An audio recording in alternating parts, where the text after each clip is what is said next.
Welcome back to the Titanium Hanger. Happy Friday, everybody. Hope everybody's doing well today, going into a great weekend.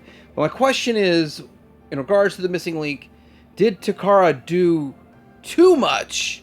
Did they change too much with this Ironhide? And are they doing too much with the missing link line? Now, the fun about the missing link that it is basically the vintage figure with slight modern upgrades to give you what you wanted as a kid. But as this picture shows here, the community is sort of split on this.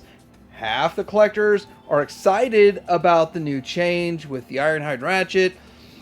The other half felt like it's not the same as the original. Well, none of them are technically the same. We'll also touch on a feature I forgot to talk about. I knew about it, just forgot to talk about it. When it comes to Ultra Magnus, and yes, are they doing too much? If you watch the channel, you know how I feel about this already. But let me give you both sides of the story coming up.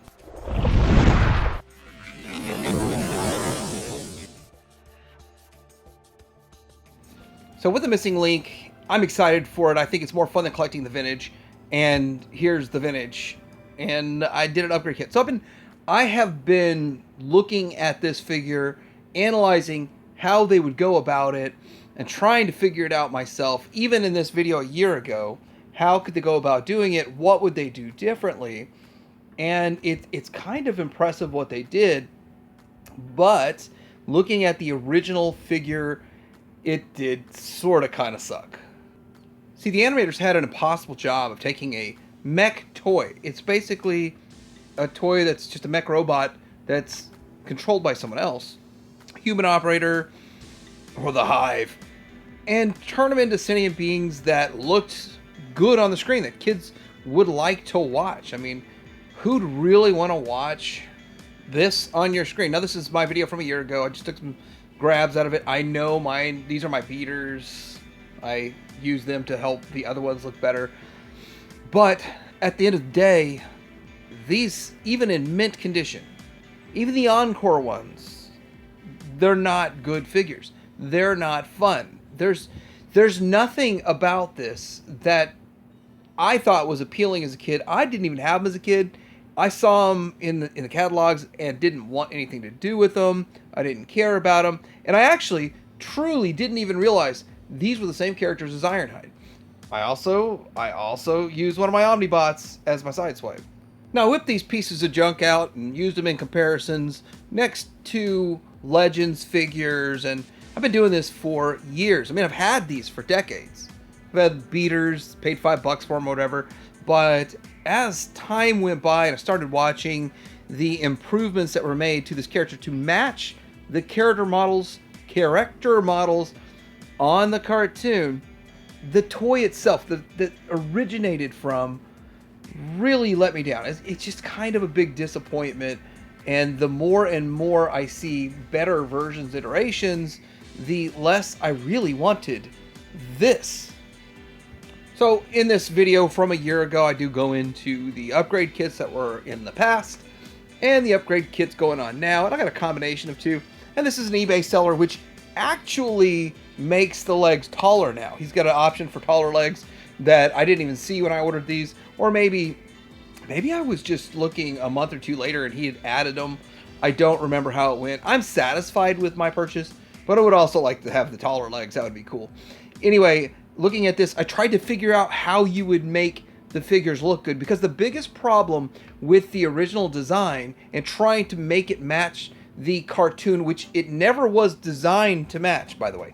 These were never designed to match the cartoon. The cartoon is a reimagination of these.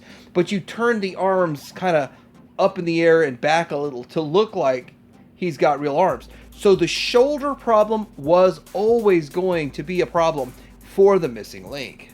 And then, of course, if you look at the height never made sense to the cartoon, which what we collect is to more or less match the cartoon. And if you want to collect G1, there's still lots of these G1s out there. There's the Encore versions. That's available too. And so with that, I wanted to actually collect something that made him a little taller, a little closer to the height or the Sunbow scale, which the taller legs that I could have gotten, but I didn't, or whatever, would have made my vintage ones look more like the cartoon. These pictures are coming from Ace at Ramen Toys. So thank you, Ace, for sending me these pictures over. Very good pictures, very good angles. So we can see what they've done here. Now they've reconfigured completely, entirely the whole figure, but it still has sort of the G1-esque look to it. Now I'm going to show you a picture in a little bit. You can still make a G1 configuration, but it appears to be, and it really is looking like it is all in one. I don't really think that anything is detachable or removable, but that's the second part of this discussion that we'll get into. But they've done everything. They bulked up the legs. They bulked up the arms. They made the arms real arms. They've given him head, and he's needed head for a long time. He looks a lot happier with the head on. And then big feet. I mean, it just feels a lot closer to the character model. But here it is. This is not intended to match the character model exactly. It's intended to be like, what if the G1 toy was made to look like the show? So this is something that I think a lot of people would want. So looking at this like this and saying, this is what I wish I would have had as a kid, is very impressive. This is a very impressive figure. And the weird thing is, though, they went as far as they did, but the flap on the forearm, that could have folded in. They could have folded that one more little fold. They could have done that. They chose not to, probably because that would have been how it was if this is the way it was designed in the 80s. But I think it would have been better if that flap would have folded. Here's another look from sort of more from the side. Still, it's a really good shot there. The alt mode looks exactly like the vintage alt mode. I bet the size-wise is almost exactly the same also. And so this really does work. So it looks good. It works. But it is a little bit different. Now I want to show you this. With my kit, you have to convert the arms in a certain manner so that it all fits in there just right. And yeah, that's about as good as it gets with the vintage one, which made me wonder how they'd pull this off. And since I made this video, I was just stumped. I have no idea how they can pull it off. Now we sort of pretty much see how they're pulling it off, and I think that's the right way to do it.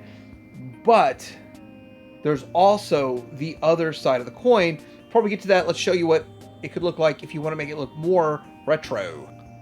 Now this is what it would look like if you want to make it look more like the vintage one. Obviously, the arms have to come down.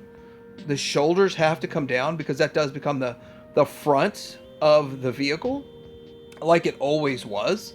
So this is almost like a Gerwalk mode in a way. But as you can see, I do not see an ability to remove the back piece. I don't see that that's even a possibility.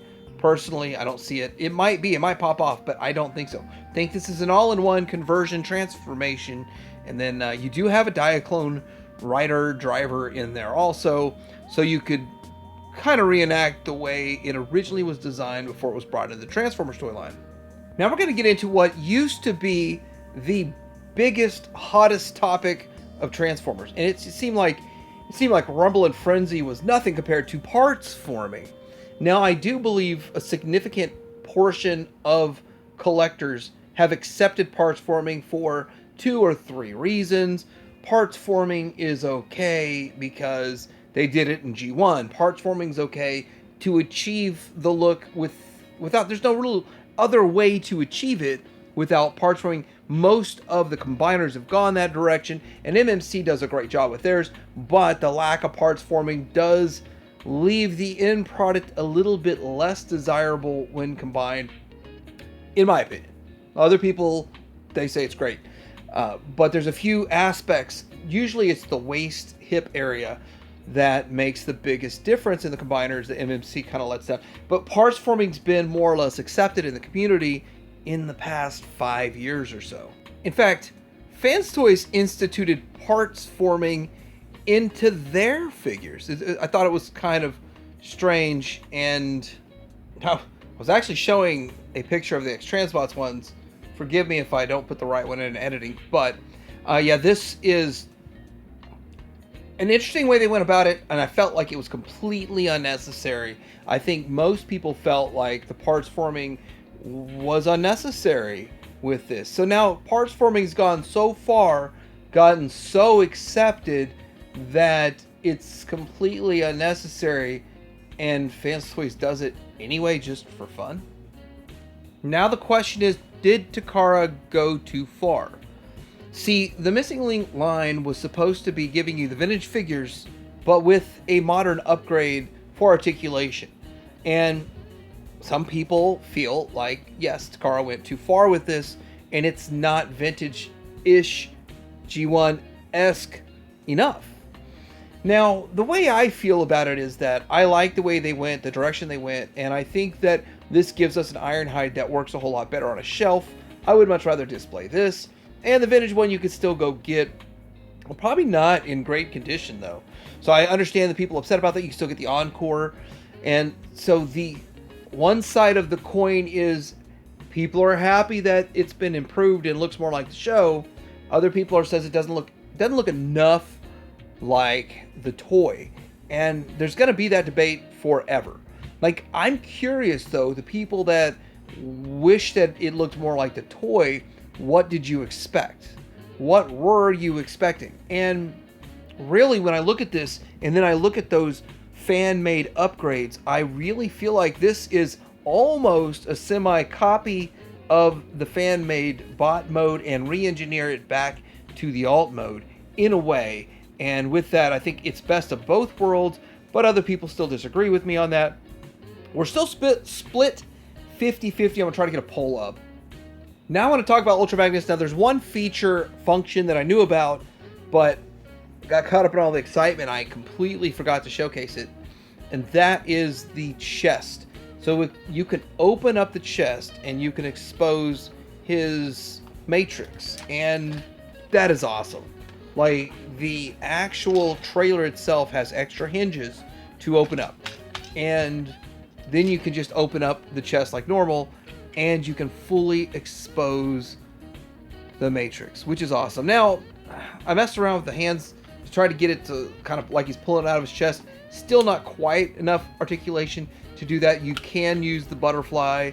It does start looking real goofy trying to do it, but at the same time, it's an awesome feature. I really like the feature, and it's pretty cool that they put that in there. But is Takara doing too much? Is this going too far? And no, in my opinion, no. I think that this is awesome that they're doing it. I'm still a bit, I'd say, awestruck on how they pulled off this Ultra Magnus to make it feel very G1. I mean, in fact, if I had them all just sort of positioned exactly the same, it'd be hard to tell the vintage G1 Ultra Magnus from the Missing Link. They're that good, aside from the color. I do want to say mystery solved on this, but there's probably more Easter eggs knowing Takara and what they've been doing and how they've been doing this. I mean, it's really impressive. I'm impressed. I'm actually very happy with how they pulled it off. I'm hearing they're going to be about $90. That's going to be the expense on this. And pre-orders should be dropping soon, if not already. So let me know what you guys think about this. Are you in on all these? Do you like the improvements? Are you in the camp that it's just not G1 enough? You wanted to go back to the original parts forming, which we still don't know 100% whether that's a thing or not. But let me know in the comments below. Like, subscribe. Have a great weekend. Don't worry, you're going to hear a lot out of me this weekend. Coming up. Pioneer Hanger out.